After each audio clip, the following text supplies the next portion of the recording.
All right, it's November 5th, 2020. Thanks for joining us on a special post-election edition of Inside the System. I'm Tip Campbell, and as always, I'm here with Dr. Kevin Barron of the Political Science Department of Austin Peay State University. Today, we are going to discuss and break down the 2020 election. Well, as best we can, because technically it hasn't ended yet. So it's still technically not post-election, but we're still in the election, although nobody is actually voting anymore. So that's true. We've at least gotten past that, hurdle. Yes, regardless of what Trump says, all the votes have already been officially cast and turned in. So yes, now we are just in the counting phase. Yes. Well, let's discuss that. Let's discuss the current status of everything. Okay. I have vote counts, the most recent. Oh, we've got Arizona. Biden leads by about 68,000 right now. Yep. There are 450,000 votes left to count, and they're actually expecting that more results will be announced tonight around 9 p.m. So. Oh, that's good. I saw too earlier that Pennsylvania announced they have about 500,000 ballots remaining to count. Yes. Although I don't know where you probably have the numbers as to where they stand at the moment. Because I believe that Trump is still in the lead in Pennsylvania, although that number has continued to shrink since Tuesday. He is. Trump leads by about 108,000 votes, and the latest news is they still have about 369,000 okay. count. So okay, so it's tonight. Yes, it is very possible. And again, we're because the Associated Press yesterday gave Arizona to Biden. Or called it for Biden, meaning that at this point, any of the remaining states between Pennsylvania, Georgia, North Carolina, Nevada, if Biden wins any of those, which his lead in Nevada I saw earlier was up to about 12,000 that he was ahead. It's grown since yesterday. So his lead in Nevada keeps increasing. So any one of those states falls into Biden's camp, then essentially he crosses the 270 threshold for the Electoral College. Now, of course, with all of these states, if the outcome is small enough, and most likely because it's taken longer to count, and the expectation is, I know the Trump campaign has already filed certain lawsuits in some states to stop the vote counting, which is not going to happen. But at the same time, there will be recounts that go on. From experience, generally, whoever is the state has been called for through recounts, normally that is still the person. I'm not saying that is a guarantee or anything, to be clear, but usually whoever you see in the lead. I mean, I lived in Florida for a number of years.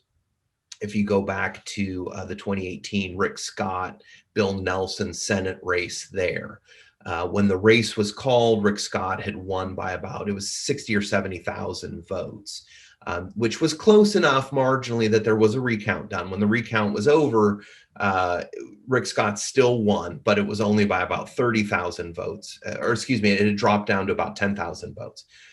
So, it can shrink quite a bit. But you usually, again, it just depends on the margin. This year, of course, with the absentee ballots, have added an additional wrinkle and potential that exists only because absentee ballots, have a potential being thrown out for being not filled out correctly, or signature problems, things like that. So it does raise certain issues, but, depending on where the states currently stand, where Trump leads, Biden leads, it'll be interesting to see what happens over the next day or two. Yeah. But regardless, we are going to see legal proceedings come, and recounts will happen before anything is finalized. And speaking of that, I took some notes we have some news on the lawsuits. Michigan threw out the lawsuit that Trump filed. There were no grounds for him to have a lawsuit, and Georgia threw it out as well. Right. Now, to be clear, these were the lawsuits where they were demanding that the states stop counting ballots. And I mean, and that was basically like a straight, you can't count ballots anymore. Just stop, and this, whatever the outcome is what the outcome is. Which, again, I just want to be clear: elections, ballots don't start getting counted on. I mean, they start getting counted on election day. This process normally plays out for a week or two. Again, depending on the size of the state, depending on how many ballots have been cast, it is usually with a few weeks for states to finalize the election. So it's not weird that they are counting. What's weird is that one of the candidates' campaigns is arguing for them to stop counting. Like, this is crazy in many ways. But again, I mean, Trump also declared victory at 2 a.m. on Wednesday morning based on absolutely nothing. I mean, the authoritarian bend of this administration and of his campaign is getting out of control. It is showing a severe dislike for democracy. It is showing that it does not care about our election system or our rule of law, and it's very dangerous. The votes that were all legally cast need to be counted, period. There is no stopping this. So, it's crazy to see that. I saw earlier today that they're alleging in Nevada fraudulent ballots being cast and dead people casting ballots. They offered no evidence of it, though. So how you're going to make a legal argument that this is going on when you have zero evidence to show that this is going on, I don't understand it. It just really seems they're just trying to make a political argument and hope something sticks. And let's talk about the, like you said, the ballot counting. In places like Pennsylvania, the state legislatures actually made it so they're not allowed to touch the ballots before election day. So, correct. So a lot of people are saying, well, these are all late. Well, they're not late at all. They're just not allowed to count them. Correct. So, for example, Pennsylvania, which had a high amount of absentee ballots, they had to just set them, basically lock them in a room and just let them sit there until election day. This is in part why it's taking certain states much longer to do this. Now, again, most states, Tennessee not being one, of course, because, Tennessee doesn't like expansive or, I'm sorry, I shouldn't say this. Anyway, most states allow for absentee ballots to be counted if they are received after election day up to a certain number of days. Now, the caveat is, of course, that the ballots have to be postmarked by election day. So these are not these are not votes of people voting after election day. They all voted up to and including election day. But some states will allow them to continue to be counted. I think California allows for I think it's up to a few weeks where they will count those ballots so long as they are postmarked by election day. And this was something we saw in the week leading into the election during the early voting periods where a lot of Republican groups in the Trump campaign were challenging certain states who had tried to extend, Wisconsin being one, where they sought to extend that period of time, allowing more time for absentee ballots to come in, which ultimately the Supreme Court ruled that they couldn't. But they still have a chunk of days, usually through at least, Friday or the end of this week, where states can still count those absentee votes when they come in. So it'll be interesting to see how this plays out. Of course, military ballots are another one that are important because they are also given greater grace period of time to come in, although we have seen some Trump campaign officials arguing that the cutoff date is the cutoff date, and that includes military ballots, so that those should not be counted, even, for the ballots coming in from overseas, that they don't want those counted, which, again, as long as they were legally cast ballots, we need to count them. That is how democracy works. And this is the process. We have to allow it to play out. So it'll be interesting to see with some of these legal actions, although I don't know, what else have you been seeing on the legal front? They are planning, like you mentioned, to file in Nevada. So claiming dead. Okay. Yeah. That's the latest thing. And I do know that Jared Kushner, who, for those of you who don't know, is Donald Trump's son-in-law, he is now looking for a legal handler much like James Baker was in Bush versus Gore in Sorry. 2000. So, I thought they've got Rudy Giuliani. yeah, I don't think they think he's quite up for the task. Good. I mean, apparently then they've grown a little bit. If I mean, I'm sorry. Like it was the whole his appearance in the Borat movie. Yes.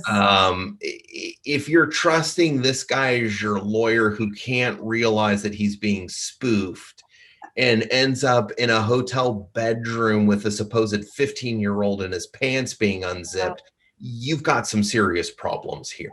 I think that's a wise choice to look for somebody else to do I that. mean, it would be a great choice if they could, get James Baker to actually do it. But since, Is Baker still alive?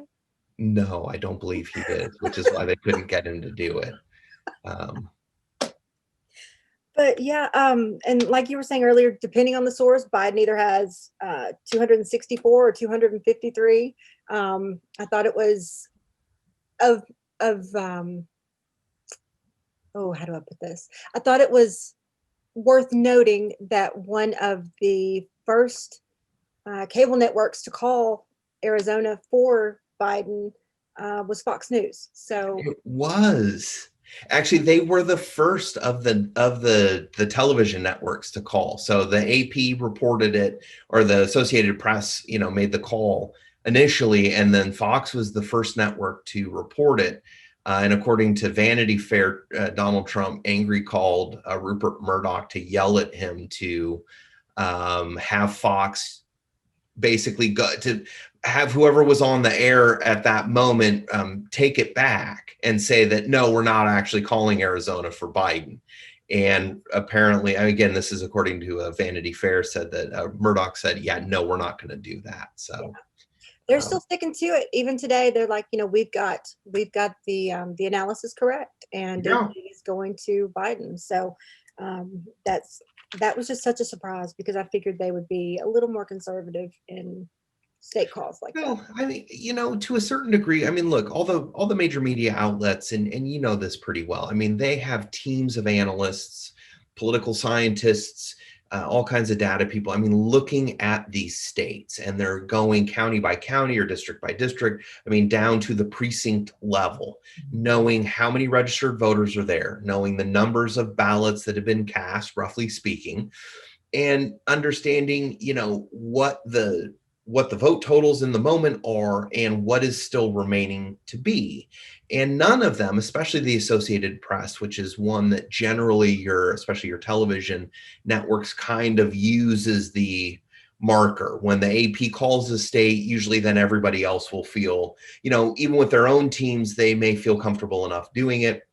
Of course, sometimes, like say in 2000, where Fox was quick to call Florida for Bush, you have moments where that kind of changes. But for the most part, though, I mean, we know that at this point, again, aside from a recount and a lot of votes either being thrown out, the outcome isn't going to change. I mean, that was when Michigan was called yesterday, looking at the remaining votes or the remaining ballots that were outstanding and where Biden's margin of victory was, saying that no matter if every single outstanding ballot came in was a vote for Donald Trump, it still wouldn't change the outcome. And so, that's when they make these calls. So, it's not like they're making this up, I guess, is the point I'm really trying to make here. The press is not just saying this randomly because they want it to be. It's based on the best up to the minute information that they have. It's based on analysis. And especially this year, the press is not making calls just on a whim to be like, oh, let's just do this. They are being very diligent. And that's an important piece, because we need the transparency that's there. We need to know that the process is working. We need to see it. And the press is doing a good job of showing that. And so that's important, again, for our democratic health, for, Americans' trust and faith in our system. We need to see that process play out. We need the press to play that role. And I think they've done a pretty good job this year. Considering the extreme circumstances of everything. Yeah. I also, on the note of transparency, the Wisconsin Secretary of State, I just want to give her like a huge shout out, because she made the statement that she did want transparency and that anybody was welcome to come in and take a look.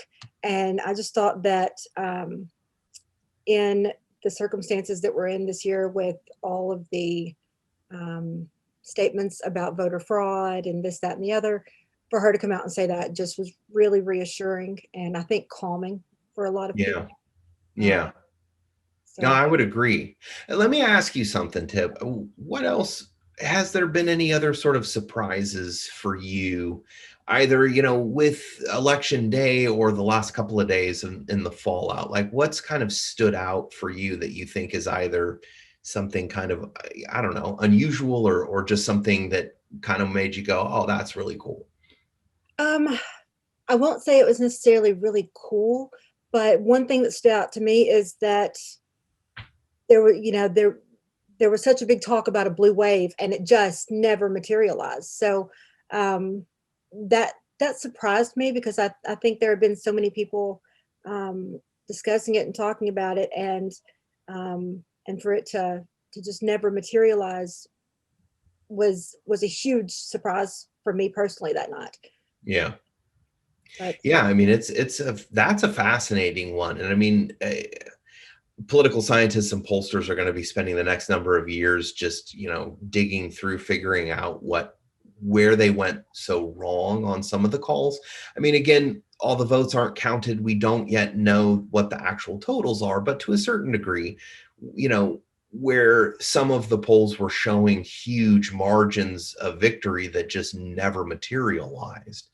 And especially, I think, in a lot of the congressional races. I mean, again, polling is not a perfect thing, and it's something that I think in some ways, of course, a lot of reporting on it gets told like it's, predicting the future, where instead it's really just giving us a sense at the moment.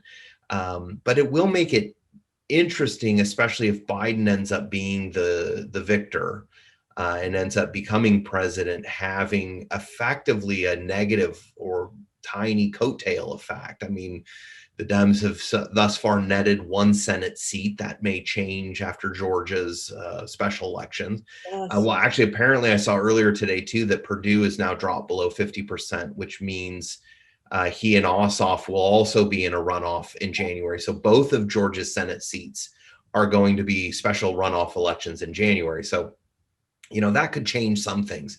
But I mean, as of this morning, the House Dems had lost a net 6 seats. Wow. So far. So, the dynamic of Congress and a Biden administration is going to be very interesting to see how that's going to play out come January. If Biden is the one who ends up winning, which at this point, I mean, it is leaning in his favor still. So, I'm not trying to say that he inevitably will be, but yeah, I mean, that blue wave just did not materialize, and it definitely didn't materialize down ballot either at the state level. We didn't see Democrats picking up huge gains in any of the state legislative seats, governorships, or even with some of the more localized races that were happening too. Speaking of local races, let's look at the state Senate race between Bill Hagerty and Marquita Bradshaw, who I love that. I just thought that was so awesome. Being a native Tennessean, that was pretty record breaking for her to come out like that. Yeah, it was. I mean, it was the first time that a major party has nominated a Black woman for the Senate in Tennessee. So, I mean, hey, I got to hand it to Tennessee for making some steps forward here. And I thought she ran a fantastic campaign considering, being essentially an unknown outside of the Memphis area, and having relatively little resources. I mean, especially when you compare to Hagerty. I mean, Hagerty's been around. He had Donald Trump endorsed him. He had the state party machine behind him, and he's been a known entity for Tennessee politics for quite some time. So, seeing this sort of, David versus Goliath type race happen, the gap was smaller. Hagerty's margin of victory was smaller than I expected it to be. which I think is good. It's a positive note in many ways. I mean, again, seeing just the increase in voter turnout this year, and Tennessee set a record in voter turnout. So, we were over 3 million votes, which the previous record was 2008 at 2.6 million. So, excuse me. So the fact that, having that level of engagement happening across the state, and again, Tennessee is generally toward the bottom when it comes to voter turnout. So I'm very happy to see that. Again, regardless of who wins the races, the fact that people were engaged, people were showing up to vote, setting records, like all of that is positive. The more we're engaged in what's going on, the better it is. And the healthier our democracy can be. So yeah, I mean, I thought Bradshaw ran a great campaign. I think she may be a model going forward in some ways, where you're going to see more people running in a similar fashion. Really, I guess a good way of putting it would be that sort of community-based campaigning, where, you're building from the ground up. You may be starting small, but you have this, as we saw, you have a very real capability. I mean, she was running, I mean, there were what, three candidates in the primary for Senate. She was up against two others. I mean, I remember. Yeah, I know there were I don't know their names though. I know I'm drawing a blank on the guy from Nashville. Anyway, regardless. To win, like there was someone else that was favored to win, and then she just like came out of nowhere. Yeah. So, I feel like, and again, regardless of party or regardless of positioning, like this is, I think we're starting to see more of that kind of perhaps a return in some ways to that grassroots campaign efforts, where a lot more people are wanting to run for office. They're basing it on and utilizing a lot of community resources, localized groups, things like that to begin to build. And in my opinion, as a political scientist who looking at a lot of these things, I see these as positive signs for the health of our democracy. I mean, the polling snafus of this year in 2016 demonstrate a limitation of big data when it comes to impacting campaigns and elections. But at the same time, what you're also seeing, though, is almost this opposite effect of that return to retail politics. And I liken this in some ways to when Beto O'Rourke ran against Ted Cruz in Texas in 2018. Now, O'Rourke didn't hire a pollster. They never looked at the polls. He traveled to every county in Texas, and there's something like 268 counties. I mean, Texas is ridiculously huge. Yeah. But, he made it this point to get into every single county and talk to people. And you saw Bradshaw doing something similar in Tennessee. And I think that can be a really positive model, in part because it's starting to reconnect people to politics. For a lot of folks, you never meet any of these people. I mean, even when they get elected into Congress, for example, like Marsha Blackburn hasn't had a town hall in Tennessee since February 2017. So, it's the ability to interact with your actual representatives, especially at the congressional level, is rare. And so that, I think that sense of, seeing candidates out there in the communities, talking to people, actually doing that level of retail politicking, I think is a positive sign. It reminds me of when Lamar Alexander was running for office, and he went to every single county in Tennessee. And so it's that kind of just down to basics, just reaching out to people. And that's something that we're missing, because it's so distant. It feels so distant, like everything is off in DC, and we don't get the chance to interact. So I love that this is coming back. Yeah, no, I agree with you. I mean, I think that's such a healthy sign for our democracy. And I mean, we're so used to it these days. It's emails and text messages and phone calls, and, you're looking at ads online and on social media, and you're watching TV, but it's like, we're missing that interactive piece. And hopefully, as the pandemic, at some point, where we get on top of this and it's easier to be more interactive in public again. I think we're going to see more of that happening. I mean, although I have to hand it to a lot of campaigns, especially at your local levels, some of your city commissioner or city council, county commissioner, those kinds of races, people were doing the door knocking campaigns, and they're in mask, they're being safe, we're distancing. I mean, we still can do that, but I think it is important, especially for those higher levels, of seeing the candidates again. I mean, that's part of what, the mythology of Iowa is the first state in presidential election primaries, where candidates spend so much time there that people do get to have this interaction with them. I mean, how many of us have ever sat down and gotten to just talk to, even if it's just for a couple of minutes, a presidential candidate? I mean, I don't recall. I've never gotten that opportunity, and I study the presidency and would love to be able to do that, but it just doesn't happen, or, the congressional level. So, I think it's something that's needed, and it's really nice to see.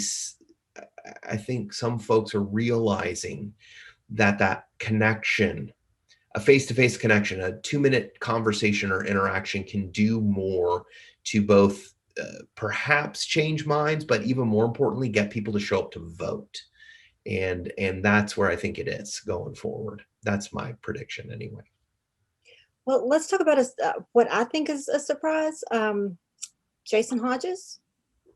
He was running against John Dawson, who was a Yeah. Republican, and Hodges was endorsed by both the city and county mayors, and Hodges is a Democrat. So I thought it was just reassuring that even with the partisanship that's going on, sometimes, I won't say the right people, but sometimes we're able to overcome that partisanship. Yeah. And Yeah, I know. I would agree with you. And I think Jason Hodges, and I just have to have a shout out because he's an APSU poli-sci alum. So, um, he is a bit of an anomaly in some ways. I mean, well, to be honest, any Democrat in the state legislature is an anomaly because there's like 3 of them at this point. So, okay, that's maybe a little bit more, but Hodges, he has proven himself because he was the incumbent, so he was running for re-election. But I mean, he's proven himself to be very capable. He's sponsored a lot of legislation that gets bipartisan support. I mean, he is very active. Sure, that partisan politics comes into it to a certain degree, but I also think that for many recognize that he has been someone fighting for Clarksville and Montgomery County that he represents. So, for a lot of our local leaders, our mayors, city and county mayors, he's been an ally for them in Nashville. And, what I like too, when you get down to the state and local politics level, that polarization starts to lessen off. I mean, sure, it exists in Nashville. Don't get me wrong. Sure, it exists, in downtown Clarksville to a certain degree, but not that much.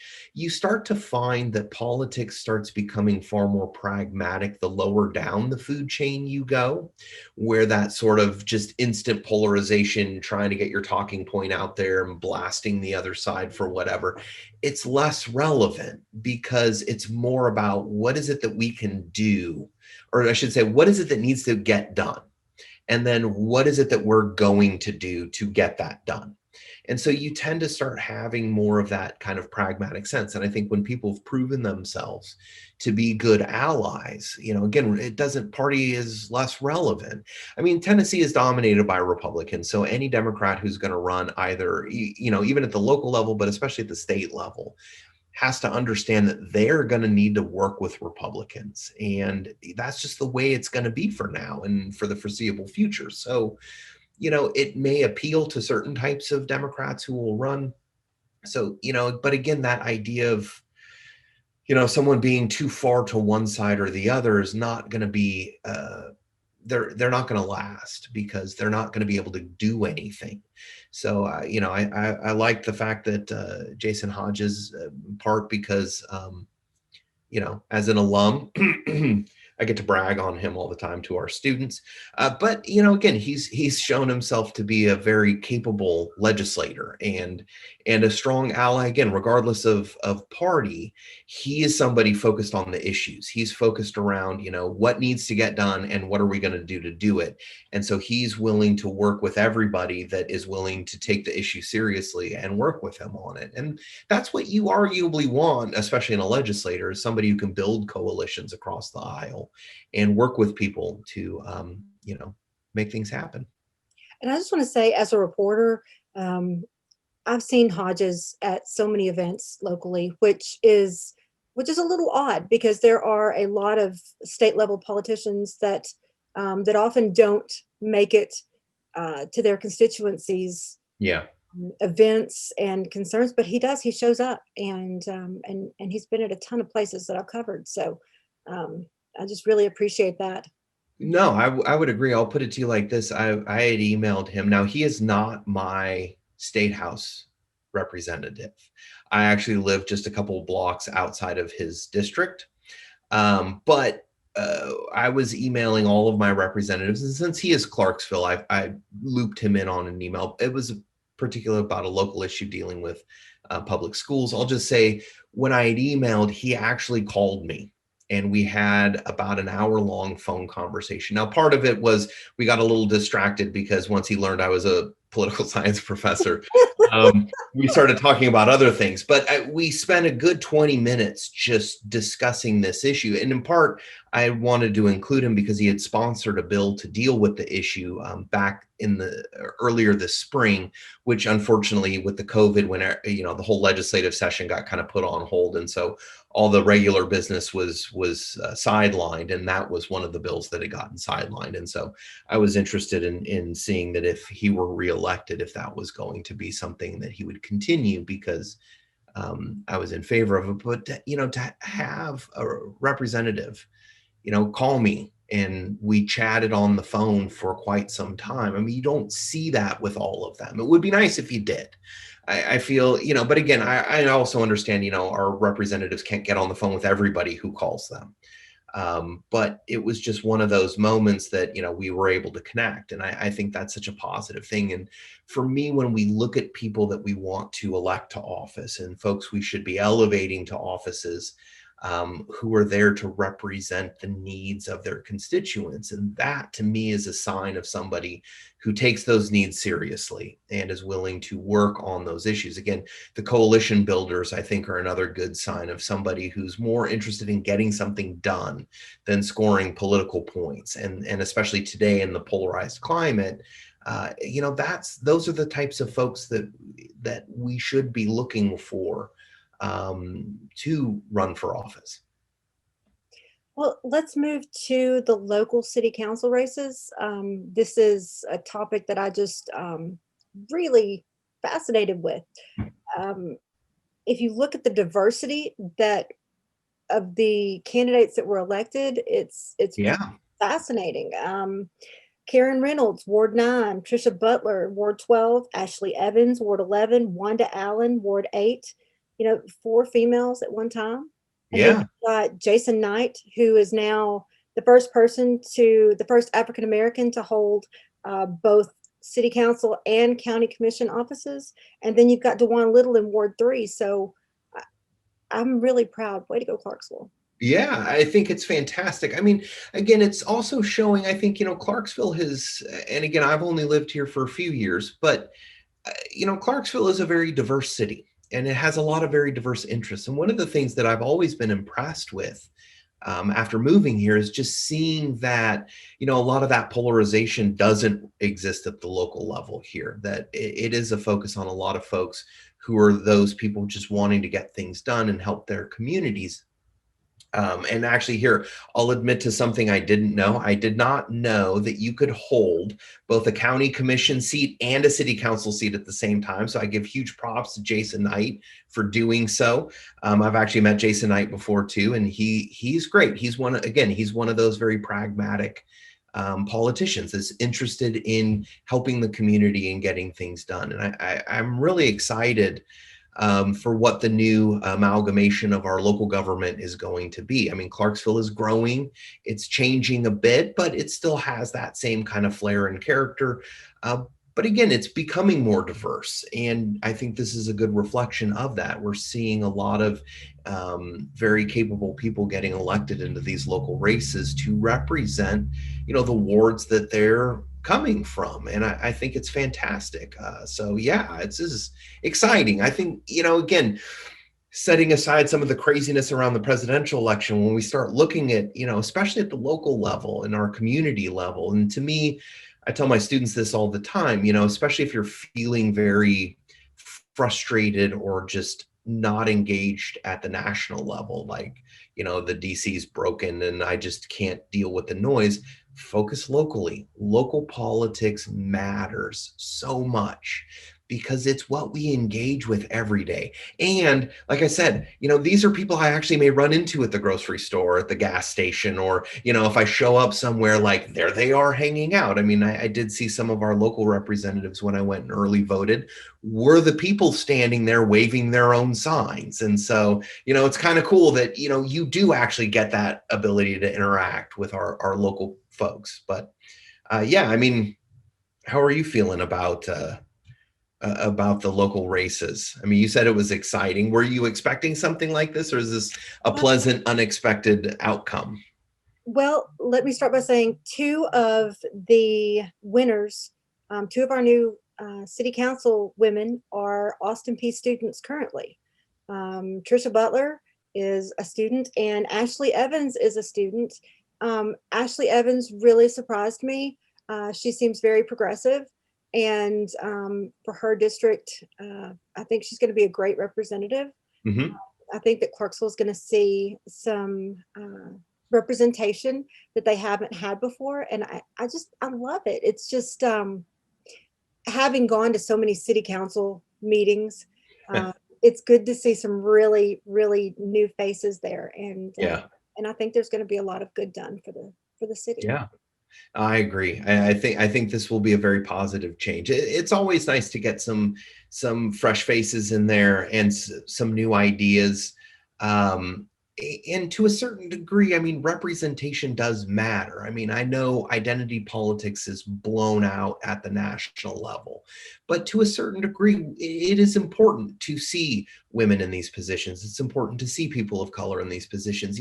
For a diverse community, we like to see that there are some folks serving who have a general idea of, who we are and where we're coming from. And so that level of representation does matter. And so I agree. I mean, I think this is fantastic to see the new city council, and I'm excited to, can't wait to begin to see what it is that they're going to do. And on an interesting note, for everyone out there that didn't notice, when you cast your ballot in Clarksville, when you run for city council, you run unaffiliated. Everyone's Yes. listed on the ballot as an independent. So I think that really, I think that has an effect, and I'm just excited. So well done, Clarksville. Well done. Yeah, absolutely, absolutely. And yes, I mean, it's a good most of your city council races, and you see this nationally now. Again, not everywhere, but a lot of them have gone to the offices being nonpartisan. That party doesn't matter. And I mean, again, as a political scientist, there's always this good and the bad, right? Because most voters use party ID as a shortcut. So you see a D or an R and you're like, okay, I know how to vote. So when you don't see that, it can throw voters off. But at the same time, it is good because it's not about party, right? It's about our city. It's about our county. It's about, what is it that the people we live with, how are we going to come together and deal with the issues and the problems that are going to face us down the road? And so, that's where, to a certain degree, it doesn't matter, your ideology and your party. It matters about, we live together. We're all residents around here, and we need to help each other in a sense and come together as a community. And so that's why I think too, it's great that we don't have these races as partisan, regardless of whether or not voters know how to vote. Look them up. They're people, you can find information on who these folks are. But it's nice because then we can kind of push some of the anger and the bitterness aside and say, you know what, that stuff doesn't really matter. One thing that I want to say as we're heading towards the end of this is that I hope no matter what the outcome of the presidential election is, I hope we just, I hope that somehow we're able to come together as a country and figure out a way to heal and even perhaps maybe to unify. That would be a great sight again. It would. It would. I think that's an important sentiment. We are very divided right now. I mean, this was clear. I mean, just looking at the presidential election alone, but also down ballot, you see how severely divided the country is. And, we do need to remember that we as a people, as a nation, as a national society, we have a lot in common. And we are not each other's enemies, and that it's okay to not agree with the political ideas of others. It doesn't make them bad overall. Of course, I can always throw some certain caveats out there, but let's just say, in general speaking, there was a time not that long ago where we could, have those disagreements about policy and disagree on, what we see is needed. But again, if we look at today, I think every American, regardless of, who you voted for, we all kind of agree on what the big issues are and what the problems our nation is facing. And it's that sense that we really should be able to come together and agree. We're not always going to agree on how to get to the outcome, but if we can at least start by agreeing on what the goal is that we need, Yeah. that's a good starting point. All right. Well, it's been great talking to you again today. Absolutely. And thank you guys for coming and joining us. We appreciate Yes. being here. Once again, this has been your post-election special for Inside Edition. Have a great day.